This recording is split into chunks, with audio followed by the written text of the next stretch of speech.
So yesterday we have started with a new chapter, that is solution.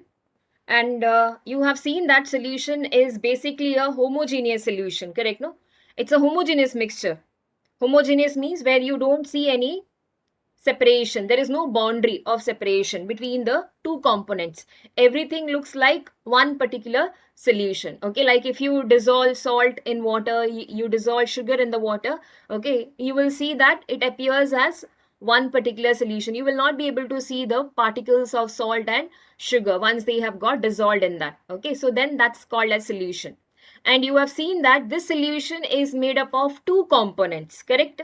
Components are the one which makes the solution. So one is the solute and the other one is the solvent. Okay, so solvent is the one which is usually taken in large quantity, and the solute is the one which is usually present in small quantity. Okay, so this we have seen, and this I told you, solute and solvent, these are called as components. So these are the one which make the solution. Okay, you can have more than one component present, okay, of the solute. Okay, you can have one solute present, you can have two, three, and then so on. So depending on how many solutes are present, the name is given. Okay, so if you have only one solute and one solvent present, then that will be called as binary solution.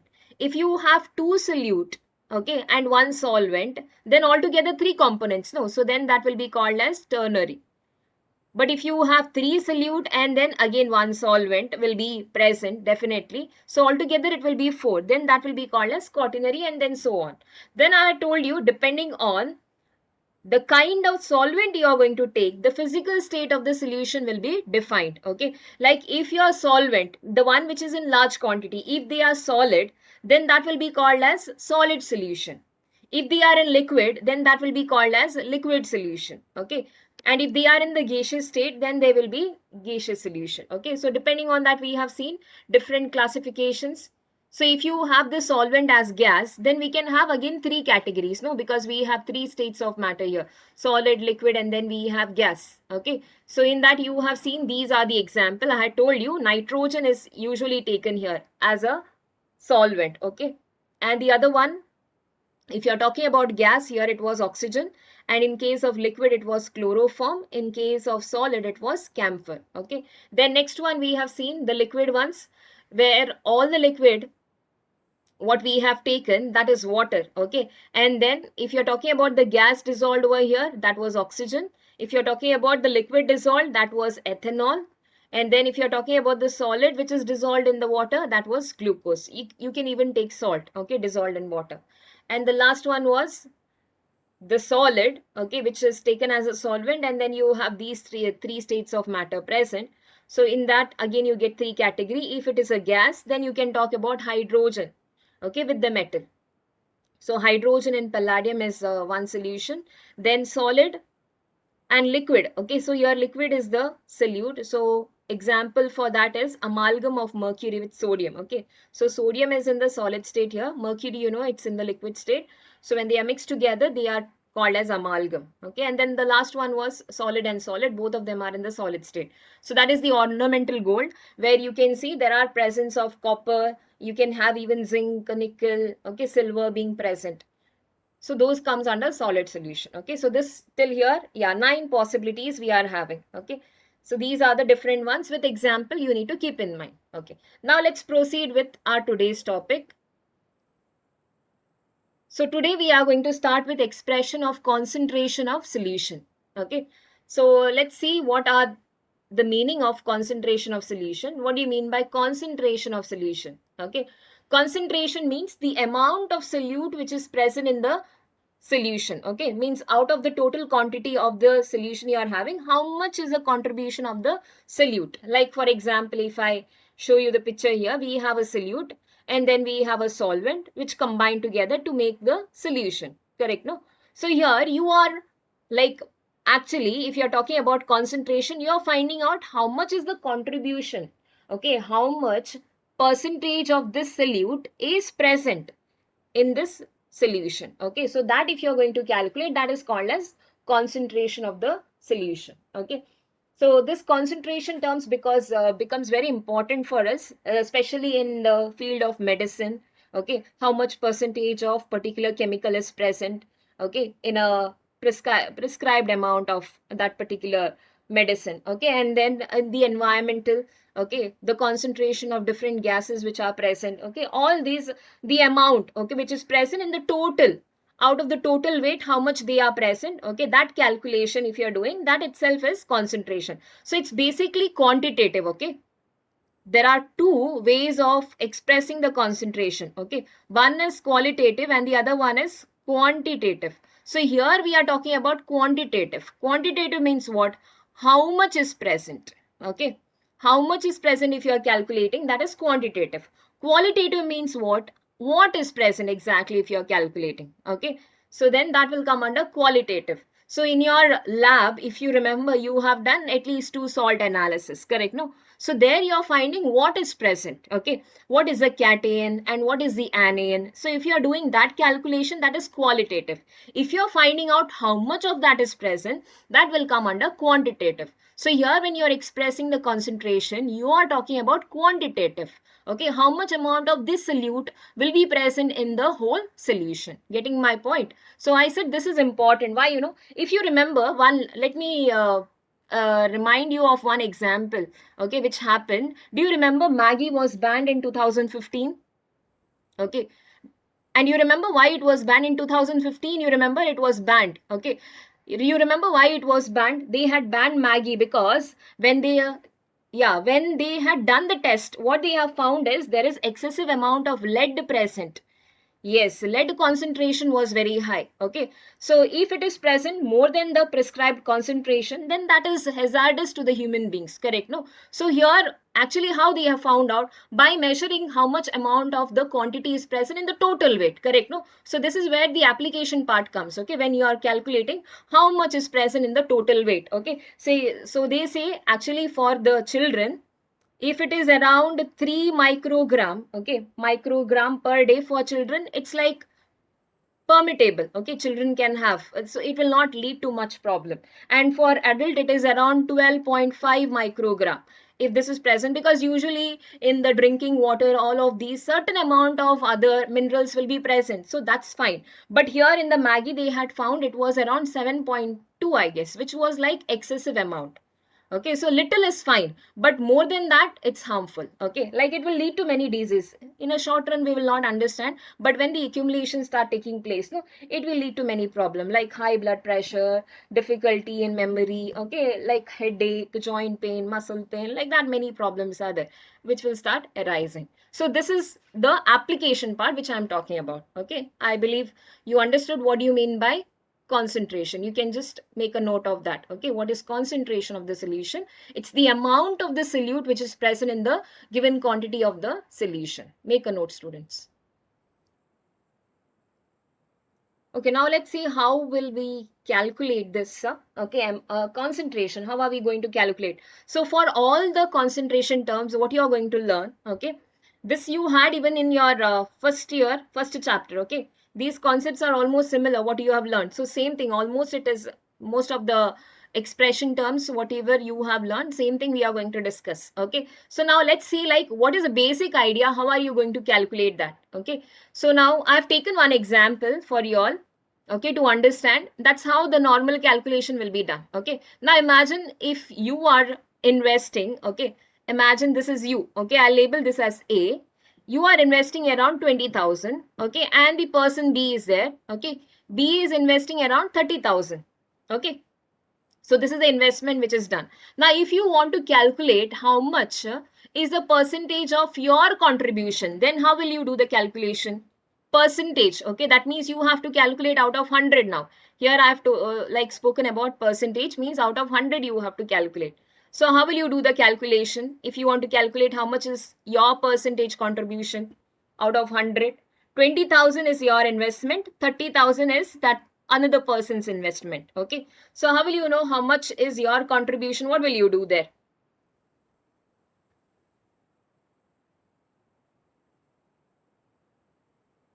Yes, correct. No, whatever your amount is there, whatever you have invested, correct.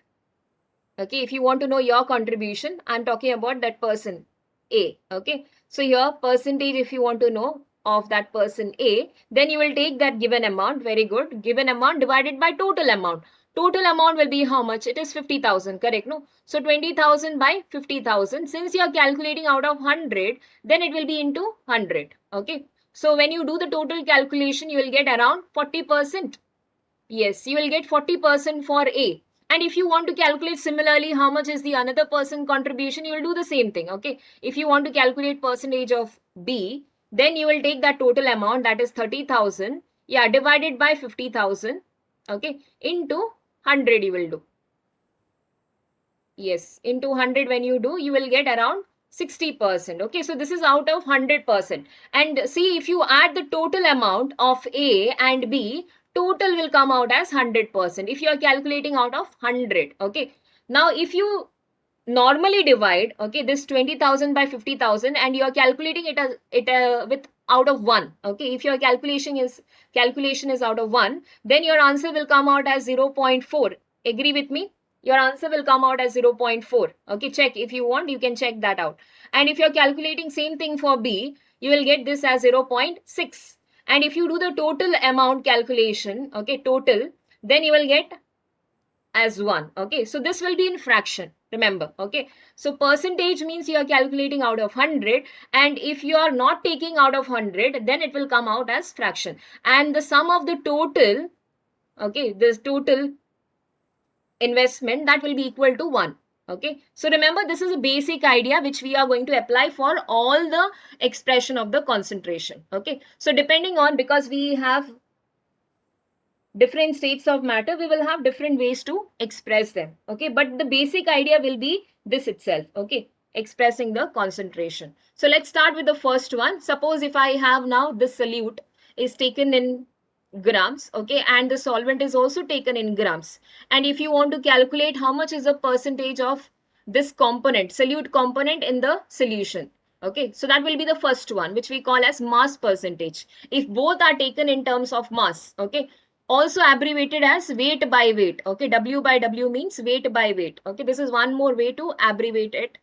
So here, how will you calculate mass percentage now? Just now, whatever I told you. Okay, mass of that one component divided by total mass of the solution. Okay, like if I have now this solute A and then you are having the solvent B. Okay, so if you want to calculate how much is the contribution of this A, then what will you do? You will write mass of that component, because we are expressing in terms of mass percentage. So you will take mass of that component A divided by the total mass of A and B. Okay, since it is percentage, it will be multiplied with 100. Okay, it's multiplied with 100 now here. Okay, so that's the mass percentage, mass of the component in the solution divided by total mass of the solution. Okay, so if I have to represent with A, like if I have to calculate the mass percentage of A, then how should I write it? Okay, mass percent of A, if I have to write, then it will be written as mass of A. I can write as weight, okay, WA, mass of A divided by total mass of the solution. That means weight of A plus weight of B into 100. Yeah, into 100. This will give you the mass percentage of A. Similarly, if they ask you what is the mass percentage of B, same way you have to do the calculation. Okay, if they are asking you what is the mass percentage of B, okay, you are calculating how much is B's contribution in that total solution. Then you will write weight of B divided by weight of A plus weight of B into 100. Now, when it is mass percentage or weight by weight percentage, this is how they are going to label it, okay? Like this, 10% of weight by weight solution of NaCl. Now, what does this mean if they give you 10%, okay, 10% weight by weight solution of NaCl? This means that, okay, here 10 gram of NaCl is present in 90 gram of water. Okay, remember, because both of them are in weight. The solute as well as the solvent, both of that we are considering in terms of mass. Okay, so here when they give you 10%, okay, you know, out of 100 we are calculating. So if they tell you 10% weight of the solution, that means 10 gram of NaCl is present, okay, and then you are having 90 gram of water. So total will make up to 100. Okay, this is one way of representing it. One more way you can write them. Okay, one more way is this. 10 gram of NaCl is present in 100 gram of the solution. See, understand now. Here they are telling solution. That means out of 100, in that 10 part is there. No, that 10 gram is of NaCl. Remaining is of the solvent. Okay. So total 100 it is. That is of the solution. So understand the difference between the first one and the second one. Here we are writing separately the solute and the solvent.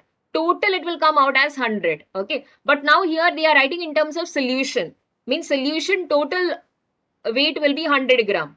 Correct? No, in that 10 gram is of NaCl. That means you need to understand here that 90 gram will be of the solvent. Okay, so this is another way to represent.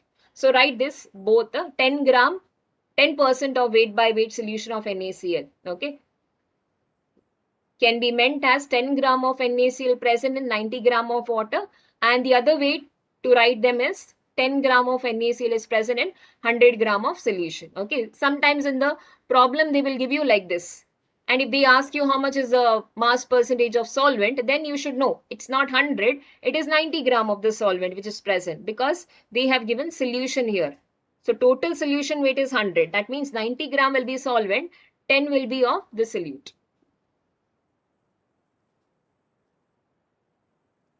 And this mass by mass percentage, this kind of expression is basically used in chemical industries, okay, to find out how much percentage of this chemical is present in the total weight. Okay, let's go for the second one now. Next one is volume percentage. Okay, go with the name. Their first one was mass percentage. Second one is volume percentage. And volume usually when you calculate in case of liquid, correct? No, if you have a liquid dissolved in another liquid, then it is convenient for us to express the concentration in terms of volume percentage. Okay, so volume percentage will be basically used for liquid solutions. So how will you calculate if you have two liquids present? Okay, like if I have A and B, okay, liquid present, and if you want to calculate the volume percentage of A, then it will be similar. Volume of the component in the solution, that means A, divided by total volume of the solution, that is A plus B volume, into 100. Okay.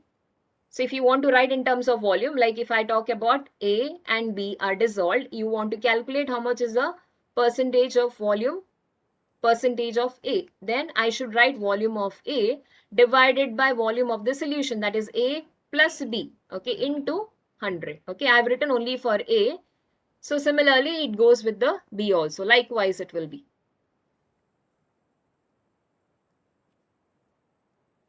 And see how they will be giving you.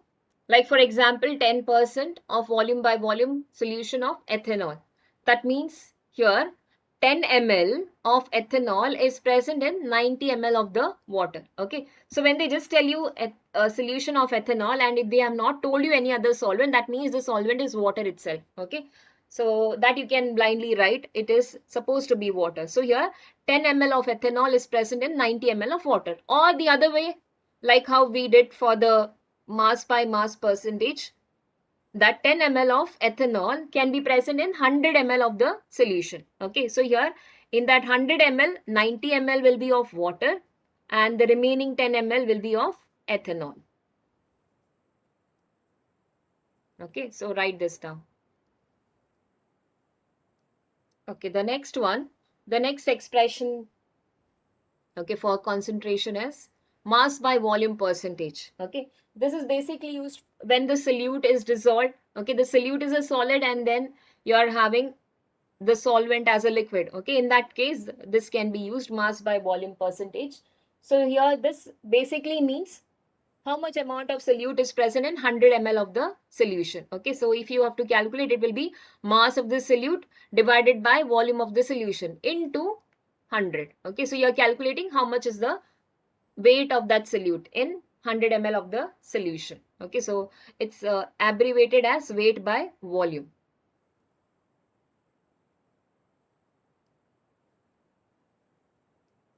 Now, where this expression is basically used, okay, this is used in medicine and pharmacy. Okay, like for example, if a certain amount of NaCl is dissolved in the liquid, okay, so then we express this kind of, because the solute is in the solid state and you're dissolving that in the solvent, so they are basically used there. Like for example, if they give you, now here you can see the label 0.9% of NaCl. That means what? There is 0.9 gram of NaCl, which is present in 100 ml of the solution. Okay. So this is mass by volume percentage.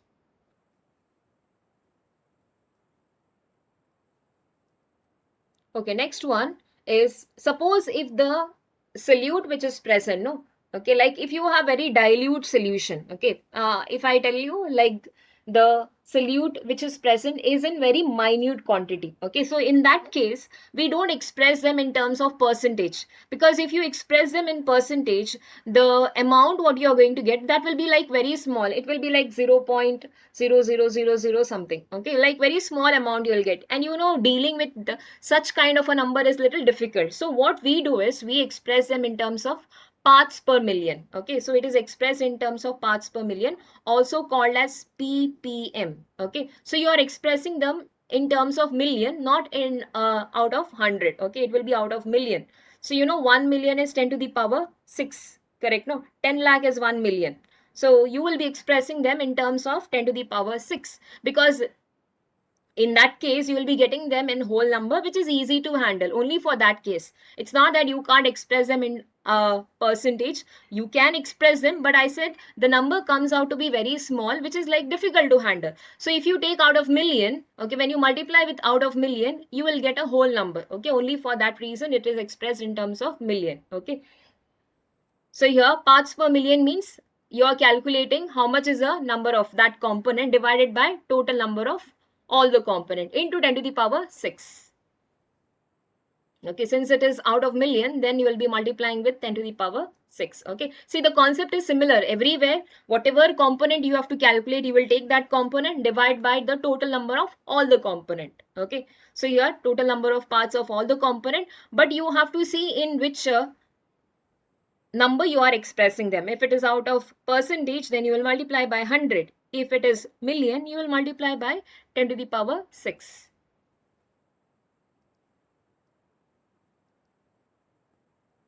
So as I told you, this particular expression is used only when the solute is present in very minute quantity. Okay, then we express this kind of concentration. So here you can see out of our whole atmosphere gases which are present, you can see neon concentration. Suppose if you express them in 100, you will get very minute concentration. So that's the reason why it is expressed out of million. Okay, so then you will get around a whole number. So you can see here different parts per million which is being used. Okay, so these are the different gases which is present in the atmosphere. Okay, so they are expressed in terms of ppm. Even this ppm is used to calculate the mineral or the different types of elements which are present in this public supply water. Okay, like if you want to calculate the percentage of chlorine present, or if you want to calculate the amount of arsenic, all these like different kinds of minerals which are elements which are present in this public supply water, then even then they calculate them in terms of parts per million. Okay, so these are the like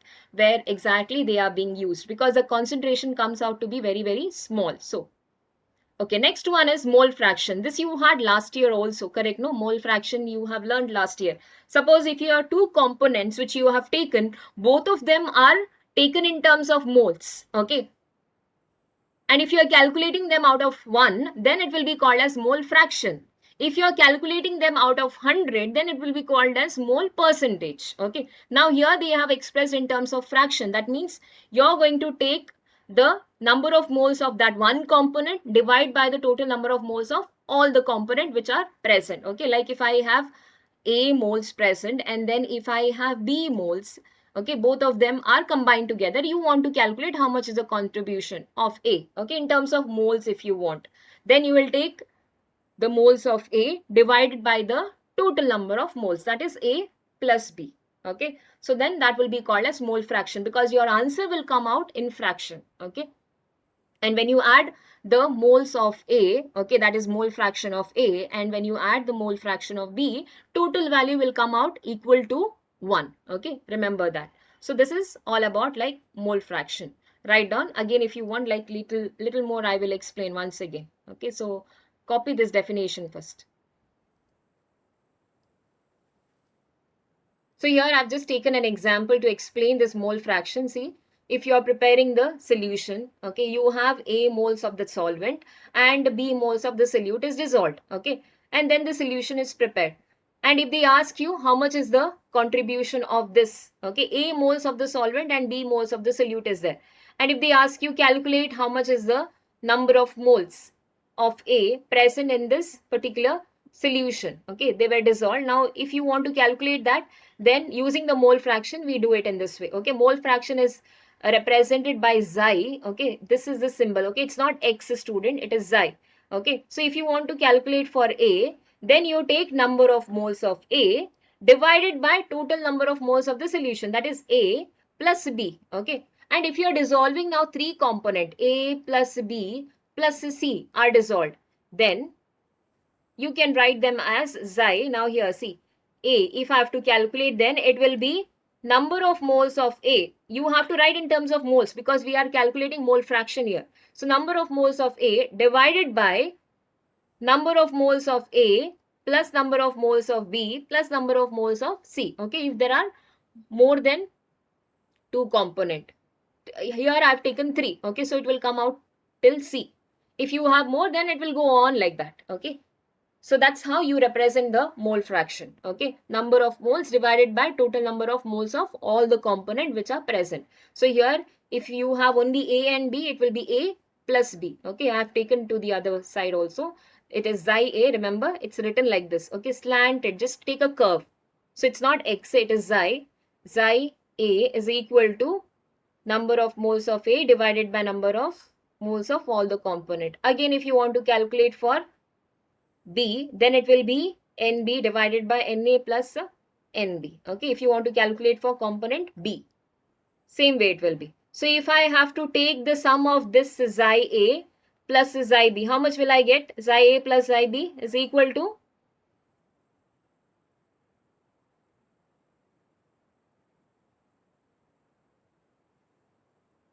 if I add both of this, mole fraction of A, and if I add mole fraction of B, yes, very good, correct. So I'll get xi A plus xi B is equal to 1 because it's out of fraction now. You are calculating out of 1. Okay, so when you have mole fraction problem, you can calculate the mole fraction of one component. Okay, and if they ask you for another component, you just to do 1 minus xb. Okay, so if they have given now here, see, xi A you have calculated. Okay, so suppose if you have calculated xi A, you know this relationship. Xi A plus xi B is equal to 1. Okay, and they ask you to calculate xi B also. Then what will you do? You will write xi B is equal to 1 minus xi A. Correct? Xi A already you have calculated. So don't again sit and calculate like that. 1 minus if you do, you will get the another one answer. Okay, then it's easy. Similar thing you can do with the mass percentage also. Suppose if they ask you mass percentage of A and B together, you calculate of 1. Then out of 100, if you minus A, you will get the mass percentage of B. Correct, no? Yes, copy this down now. This formula you can copy this down. Then we will continue tomorrow.